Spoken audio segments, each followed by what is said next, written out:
Olá, tudo bem com vocês? Começamos agora mais um Minutos do Agro. Hoje estamos recebendo o Thiago Arantes, ele que é consultor, contador, professor e sócio-diretor da empresa Agritex, especialista sobre imposto territorial sobre a propriedade rural. Prazer tê-lo aqui, Thiago, no programa Minutos do Agro. Primeiramente, quero agradecer ao convite da doutora Josi, é um prazer enorme estar aqui falando especificamente nesse momento tão ímpar sobre esse imposto tão importante para os produtores rurais. Thiago, partindo da primícia, queria que você explicasse para todos nós a importância e também como funciona o imposto e a declaração sobre a propriedade rural. Tá. É muito importante, antes da gente começar a falar qualquer coisa sobre o ITR, como calcular, como ele deve ser, é que ele tem um imposto de cunho social. Aí você fala assim, pô, Thiago, como assim de cunho social? É que diferente de qualquer outro tipo de imposto, que à medida em que quanto mais o produtor, mais a empresa ganha, maior a carga tributária, o ITR ele vem na contramão. Ou seja, quanto mais se utiliza a propriedade, quanto mais ela tem benfeitorias, mais ela está sendo utilizada, menor é o cálculo do imposto. Isso quer dizer o quê? Que o ITR, de uma forma bem simples, falando assim, só para dar um exemplo mais fácil, quanto mais você utiliza a propriedade, a parte utilizada ela não vai ser envolvida para o cálculo do ITR. Então, se eu tenho uma propriedade que tem 30 hectares, eu vou tirando as partes específicas de reserva, as partes específicas de benfeitorias, de pastagem, onde utiliza para o confinamento do gado, e aquilo que sobra efetivamente que vai ser tributado. Então, é um imposto para aquele especulador de terras, é um imposto caro. Mas para quem efetivamente utiliza, trabalha, produz, ele acaba se tornando um pouco menor. Então esse é o grande pensamento dele. E aí eles têm alguns meandros que são muito importantes, porque ele sempre é calculado por medidas de terra. Ele tem aí uma questão muito grande que a base de referência é o VTN, que é o valor da terra nua. Então existe uma cidade que tem um valor, outra cidade tem outro valor. Então a gente tem uma dificuldade muito grande com relação a isso, que interfere significativamente no cálculo. Deixa eu lhe perguntar, quem deve declarar e quem está isento? Bom, o ITR ele é destinado a quem tem propriedade rural. A propriedade rural ela pode ser de posse de pessoas físicas ou pessoas jurídicas. A isenção ela está destinada àquelas pessoas que têm uma propriedade muito pequena, por mais ela declara, entretanto, ela não paga. Aí isso é um ponto importante. Porque quando a gente fala de ITR, a gente só pensa no imposto. Mas atrás disso aí, a gente tem uma declaração que chama DITR. Porque o ITR é o imposto, mas a gente tem a DITR, que é a declaração, que é o subsídio. Então, de uma forma bem simples, tudo quando a gente fala de impostos, contribuições, ou que a gente entrega para todos os entes, prefeitura, município, Receita Federal, a gente sempre tem uma obrigação acessória, que é onde a gente explica o cálculo, é onde a gente conta como a gente chegou no número, que é a obrigação acessória. E depois a gente tem o pagamento, que é a obrigação principal. Então, princípio básico da legislação tributária, obrigação acessória e obrigação principal. Principal é o pagar. A obrigação acessória é a forma em que ela é calculada. Então, lá na declaração da ITR, é que a gente conta toda essa história. Um exemplo de isenção que a gente tem é o pequeno produtor, que juntando as terras dele, ele não passa de 40 alqueires, então ele tem lá por obrigatoriedade, ou por permissão, ele não pagar o ITR. Então, se ele somar todas as terras dele, não passar 40 alqueires, ele pode informar que não passa e não é gerado o valor a pagar. Mas ele tem que declarar, ele tem que explicar que ele não está pagando e o porquê que ele não está pagando.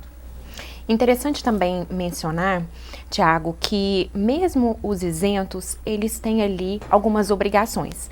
Lembrando que, se eles tiverem alguma propriedade meio urbano, isso impede, então, a isenção. Queria que você até comentasse um pouco sobre isso, porque foi uma das questões que mais tem gerado dúvida em relação a este tema. É muito interessante isso, porque quando a gente fala de impostos, a gente não pode olhar eles de forma isolada. Então, muitas das vezes a gente fala, se eu tenho uma propriedade de até 40, eu não preciso. Não é isso que quer dizer. A legislação é um pouco mais ampla. Ela diz que se você tiver somente aquela propriedade, agora se você tiver um imóvel dentro da cidade que for no seu nome, você tem que pagar o ITR. Aí você fala assim, Thiago, mas lugar nenhum na declaração do ITR eu vou contar que eu tenho um imóvel no meu nome. Mas na declaração de imposto de renda ela vai estar informada. Então esse é um grande problemático que muitas das vezes o não domínio da legislação, o não domínio dessa parafernália toda tributária que a gente tem de obrigações acessórias, de declarações, é que coloca muitas das vezes as pessoas em risco de alguma autuação. Então muitas das vezes ele vai falar assim, olha, Thiago, eu não tenho, minha propriedade não ultrapassa, então eu não tenho que pagar. Mas ele tem um imóvel urbano. E na hora que ele faz a declaração do imposto de renda, ele coloca a propriedade rural e coloca o imóvel urbano. Mas na declaração da ITR ela é isolada. Mas se em algum motivo, algum momento você passar por uma auditoria digital, um cruzamento de dados da Receita Federal, ela vai sinalizar e falar, opa, ele tem uma outra propriedade. E aí sim pode vir a cobrança do ITR.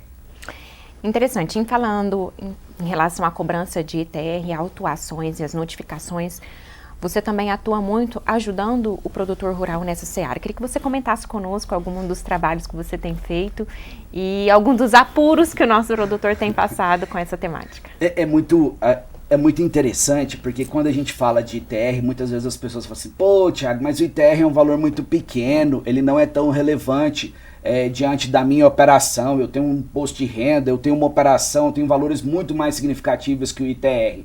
E é verdade, se a gente parar para analisar.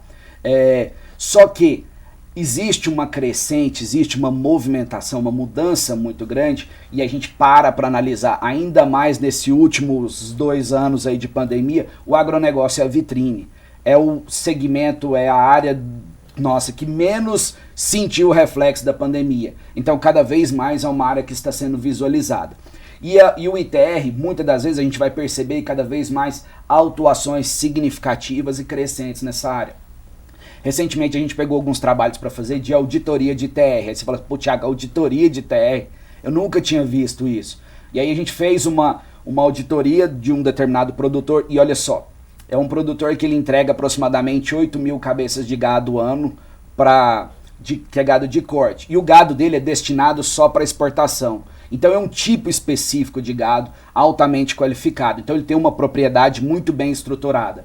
E aí são várias propriedades. A gente fez uma auditoria, mas resumindo, nós pegamos várias propriedades em cidades distintas, a gente identificou que ele estava recolhendo ali aproximadamente R$20.000 a menos de imposto, porque quem fez a declaração reduziu em 25% o valor de base da terra nua, que é a referência para o cálculo. Então, identificamos, falamos, olha, pelo que a Receita Federal te auditar, ela vai te cobrar R$20.000 a menos. Só que existe ainda uma penalidade de 75% de multa. Então seria os 20 mais 75, então estaríamos falando de R$35.000 ali por ano.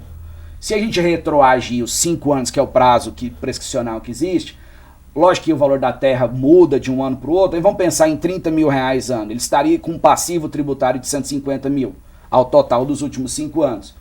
Só que a gente falou assim, pô, ele está com um passivo tributário, será que é exatamente isso? E aí fomos fazer, olhando o que a Receita Federal iria cobrar, seria isso. Mas vamos fazer uma análise mais qualitativa. E a gente começou a analisar os detalhes da declaração de ITR. Ele não tinha informado reserva, ele não tinha informado algumas benfeitorias, ele não tinha informado uma parte específica de confinamento nova que ele tinha feito na propriedade. Então na hora que a gente pegou estas áreas, deduziu do cálculo, aplicou o valor correto do VTN, que ele tinha considerado 75%, e a gente considerou 100%, na verdade ele pagou mais do que deveria. Então, para a Receita Federal, ele pagou menos. Mas para o cálculo efetivo, ele na verdade pagou mais. Então ele criou um passivo tributário, colocou uma declaração com informações, como que você coloca uma propriedade falando que você não tem reserva? Você tem um risco altíssimo disso aí. E aí a gente sabe que as obrigações acessórias, por mais que elas estejam lá na Receita Federal, outros órgãos e entidades podem ter acesso. Então o IBAMA, o INCRA, o Ministério do Meio Ambiente pode ter acesso. Então imagina uma propriedade que fala que 100% dela, ela não tem nenhum centímetro de reserva. Então ela tem um risco muito grande envolvido nisso aí. Então a gente identifica pagamento a maior, um risco de passivo tributário e a gente ainda coloca um risco ainda envolvendo outras entidades que, em algumas leituras que a gente fez, pode até ser embargada a propriedade. Aí imagina uma produção de aproximadamente 9 mil cabeças de gado ser embargada e o valor referente a essa receita que pode não ocorrer. Então é uma coisa que muitas das vezes a gente fala, é aquele imposto pequenininho que a gente paga todo ano que não muda muito na empresa. Mas por causa de uma inobservância, uma falta de cuidado com a legislação, colocou essa propriedade que é extremamente relevante num risco desse tamanho.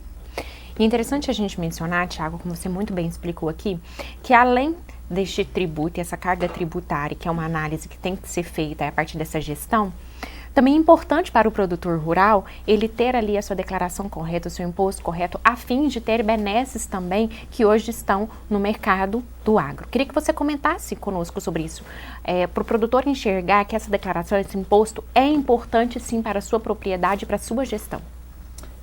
Bom, desde que a gente acabou de dar esse exemplo, e a gente ouve muito se falar hoje do termo compliance, que é a bola da vez, é a palavra da vez, mas nada mais, nada menos que é o quê? Fazer tudo certo, da forma correta, cumprindo a lei.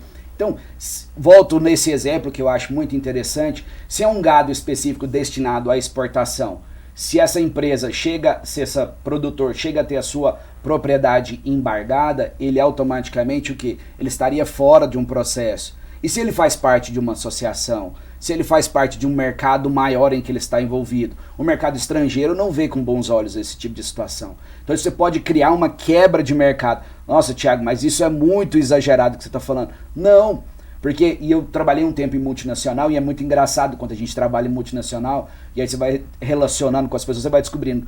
Os estrangeiros, eles não gostam de surpresa. Qualquer surpresa que ele possa ter, ele cria uma desconfiança muito grande.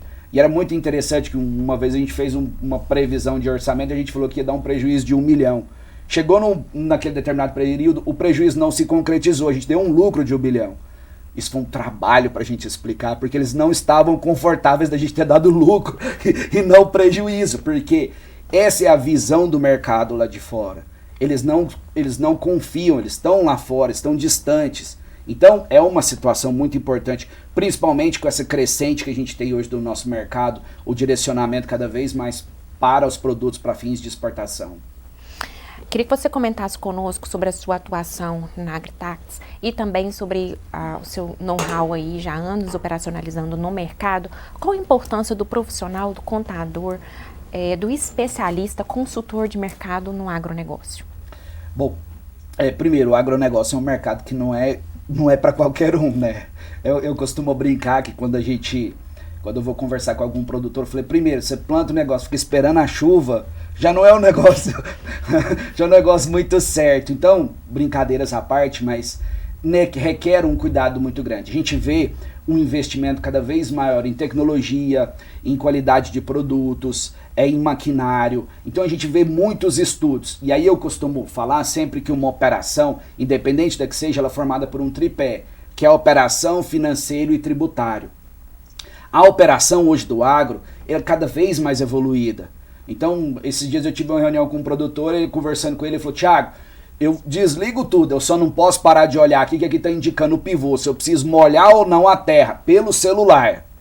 Aí eu olhei para ele e falei assim, cara, se você tem todo esse cuidado para cuidar da sua terra, por que não fazer isso com uma gestão financeira? Por que não fazer isso na gestão tributária? O investimento é tão alto na parte de maquinário, na parte produtiva, se a gente parar para fazer uma análise de uma gestão financeira, uma gestão tributária, não é nem perto o investimento que vai ter. E hoje a gente olha as autuações beirando a casa de milhões, passando de milhões. A gente vê a necessidade cada vez maior de uma organização financeira, uma estruturação de caixa. Vou pegar recurso, instituição financeira, não vou pegar. Quais são as taxas que estão sendo utilizadas? Vou utilizar, procurar empréstimo no mercado estrangeiro. Como que está a tratativa da moeda? E aí tem um reflexo gigantesco da operação tributária. Exemplo que a gente acabou de falar.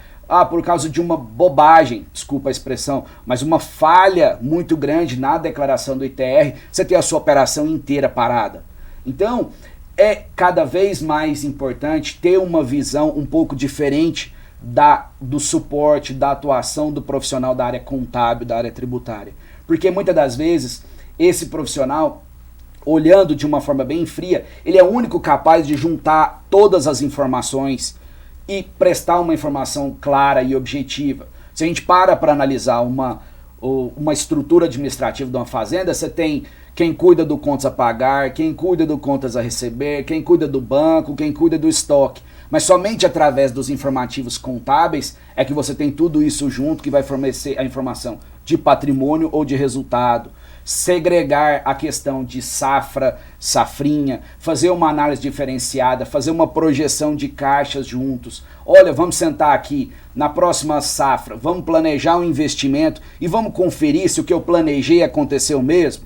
Faz um orçamento e depois vai batendo o previsto e o realizado. E assim vai conhecendo cada vez mais a operação e vai identificando onde o dinheiro está escorrendo, onde eu posso reduzir, onde eu posso investir mais. E outra, entender melhor também como está sendo investido e gasto o dinheiro, onde ele efetivamente está sendo gasto, onde ele efetivamente está sendo investido. Então o profissional contábil, ele tem essa capacidade de auxiliar o produtor, o empresário que transita, que vive ali no agronegócio.